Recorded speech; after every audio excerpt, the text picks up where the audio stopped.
प्रेक्षकांनो, बापूसाहेब आणि पिंकी शेवटी आमने सामने आलेच. ते कसे हे व्हिडिओ शेवटपर्यंत बघा. खूप छान दाखवले असते नी. पिंकी सुशीलाबाईंना कारण सांगत असते की ती दवाखान्यात का गेली. डॉक्टर मॅडम आहे ना पुण्याच्या, त्यांना भेटायला गेले होते ते. हे माझे हे आमचे हे जामवंतराव जांभळे, त्यांना जांभळं आवडतात ना. त्यांनी एवढी जांभळं खाल्ली, आवडतात म्हणून एवढी जांभळं खाल्ली की काही विचारूच नका हो. कोण म्हणतं जांभळी कावळी झाली, कोणी म्हणतं रक्त जांभळं झालं. नेमकं काय झालंय तेच समजेना. पहा, वैद्य दाखवले, सगळे दाखवले, काही समजेना. मग कुठे जाऊन या पुण्याच्या डॉक्टरला दाखवलं. आता तुम्ही विचारा बरोबर, माझी पुण्याला ओळख कशी, त्याची ही स्टोरी आहे ना. आता सुशीलाबाई चिडतात, तुझ्या स्टोरी आप बंद कर. तू त्या छबीच्या डॉक्टरला कशाला भेटायला गेली होती, सांग ना, कशाला भेटायला गेली होती. आता पिंकी म्हणते कशाला गेले होते म्हणजे आता त्या दिवशी त्या डॉक्टरांनी नकली औषधं दिले ना छबीताईला.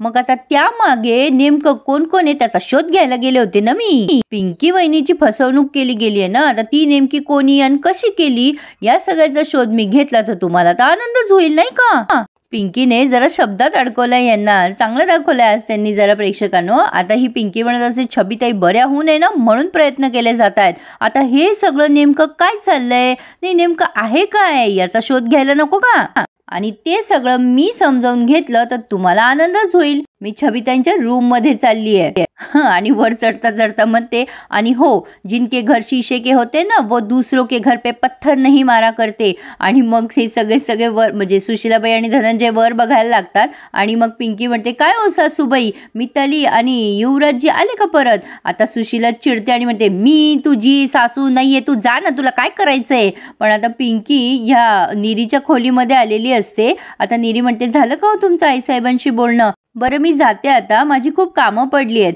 आता हिला एकदम विचारते पिंकी, निरे पप्पा कसे आहेत ग आता. निरी म्हणते काय पप्पाशी काय काम आहे तुमचं आता. पिंकी म्हणते अगं निरे म्हणजे तुझे पप्पा कसे आहेत आता, म्हणजे आले नाहीत ते अजून. तेव्हा निरी म्हणते पप्पाला ना बरं नाहीये, आत्या म्हणत होती की त्यांना डॉक्टरांकडे दाखवावं लागेल तालुक्याच्या.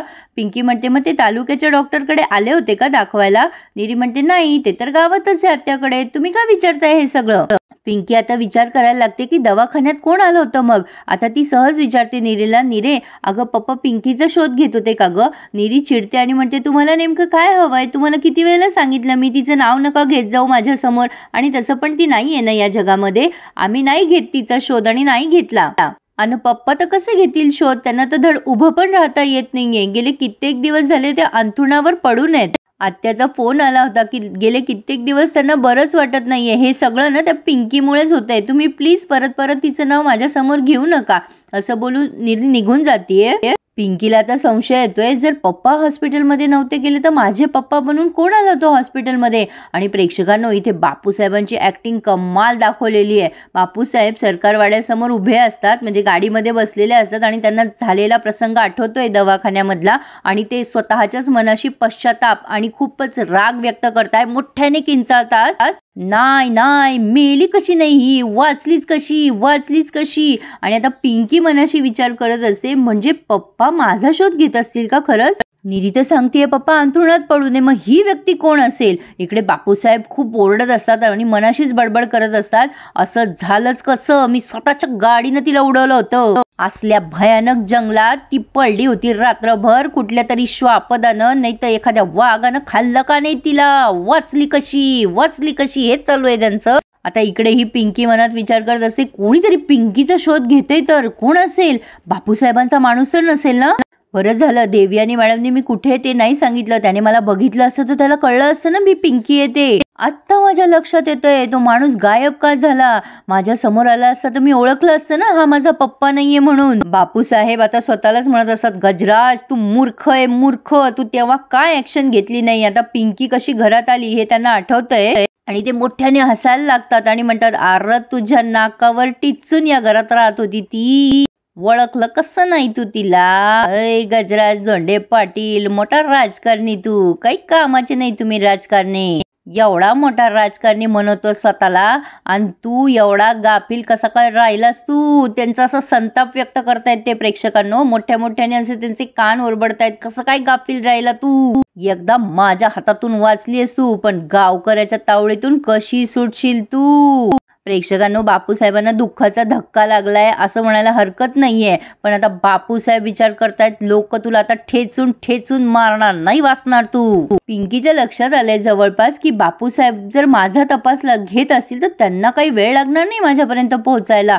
देवयानी मॅडमला सांगायला हवं, सावध करायला हवं की माझ्याबद्दल कोणी काही जरी विचारलं तर सांगू नका. पण पिंके, तुला आता वेगळी चाल खेळायला पाहिजे. त्यांनी तुला पकडण्याआधीच तू त्यांना पकडलं पाहिजे. पण कुणाची मदत घेऊ आता? आणि पिंकीला देवयानीचे वाक्य आठवतात की तू तुझ्या नवऱ्याची मदत घे, तो तुला नक्कीच मदत करेल. आणि मग तिला म्हणजे ती मनाशीच बोलतीये, धनी इज माय राईट चॉईस. त्यांना जर विश्वासात घेतलं तर हा सगळा गेम ते पालटू शकतील. पण कसं गाठायचं त्यांना? ती पांढरी पाल चिटकून असेल ना अजून त्यांना.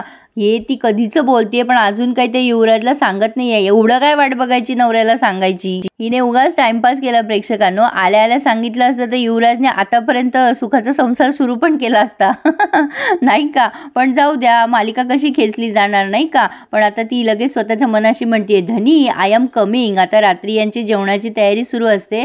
हा डॉल्बी बाहेरून येतो आणि म्हणतो, निरी माझे ज्यूस तयार. एका अगदी प्रेमाने विचारतोय तो निरीला. तेव्हा निरी म्हणते, हो अंडी पण उकडवलीये, पिवळा बल्लक काय काय ते काढून ठेवलंय. पिंकीच्या लक्षात येते यांचं गुलुगुलू, आणि सुशीलाबाईंच्या सुद्धा. सुशीलाबाई लगेच ओरडतात, ए डॉल्ब्या, तिला कशाला विचारतोयस? अरे चित्राला सांग ना. अरे तिला सांगत जाय ना काय हवं नको ते. त्या चिमणीकडे कशाला मागतोय हवं नको ते? जाय हातपाय धुवून दे. चित्र जाय ग, ज्यूस दे त्याला.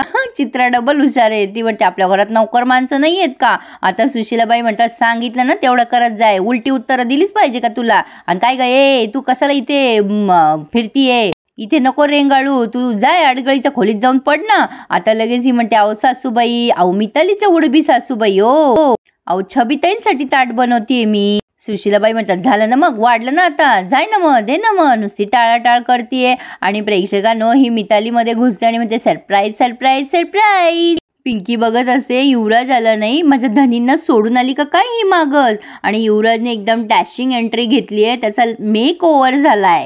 आणि इथे ते डफले बिफले वाजवलेत त्यांनी बॅकग्राऊंडला, आणि सगळेचे सगळे त्याच्याकडेच बघतायत. डॉल्बी, सुशीलाबाई, पिंकी सुद्धा. पिंकीची तर विकेट उडाली आहे असं म्हणायला हरकत नाहीये. आता त्याने गॉगल बिबल असा लावलाय आणि म्हणतोय, कसा दिसतोय मी? डॉल्ब्या म्हणतो, युवराज दादा कसला सॉलिड दिसतोयस तू, अख्खा जिल्हा हलणार आहे आता. आणि काहीतरी तो असा मोठ्याने ओरडतो. आता हा लगेच स्टाईल मारायला जातो. पिंकी त्याची दृष्ट काढते आणि मनातल्या मनात म्हणते, आज ह्यांनी तर आमची विकेटच घेतली आहे. धनी काय दिसताय तुम्ही? बोले तो एकदम थंड हवा का झोका. आता ती मिताली म्हणते, कसा वाटतोय युवी सासूबाई? लगेच सुशीलाबाई म्हणता, अगो बाई, माझ्या लेकाची तर दृष्टच काढायला पाहिजे, कसं दिसतोय बघ चित्रा. आता लगेच स्टाईल मारत डॉल्ब्याकडे जातो आणि म्हणतो, दिसतोय की नाही हिरो? लगेच हा डॉल्बी म्हणतो, एक नंबर रावडी हिरो. आता पिंकी मोठ्या मोठ्याने हसायला लागते. आता हा लगेच म्हणतो, हे दात काढायला काय झालं तुम्हाला? मिताली म्हणते, क्रेझी आहेस का ग पिहू तू? व्हॉट्स रॉंग विथ यू? पण ही पुन्हा मोठ्यानं हसते आणि म्हणते, हा तुमचा जो ओव्हर मेकअप आहे ना, रॉंगच झालाय, गणलाच एकदम. काय केलंय काय त्या केसांचं? एकदम सुतार फेनी ठेवल्यासारखी वाटतीये. आणि तो गॉगल, रात्रीचं कोणी गॉगल बिगल घालतं का काय? डोळे बिळे आले की काय तुमचे? आता युवराज गॉगल काढतो लगेच. मिताली म्हणते, त्याला ना फॅशन म्हणतात. युवराजला टोमणा मारतो, कांदे कापताना हेल्मेट घालायपेक्षा हे बरं आहे की. पिंकी म्हणते, हा ओव्हर मेकअप गणलाय बरं का तुमचा. युवराज म्हणतो, इंग्लिश येत नसेल तर विचारा ना आम्हाला. ओव्हर मेकअप नाही, मेक ओव्हर म्हणतात. लगेच ही पिंकी म्हणते, तेच ते. पण सुशीलाबाई चिडतात, ए काय ग, ए तुला काय कळतं ग याच्यातलं, गावंडळ कुठली?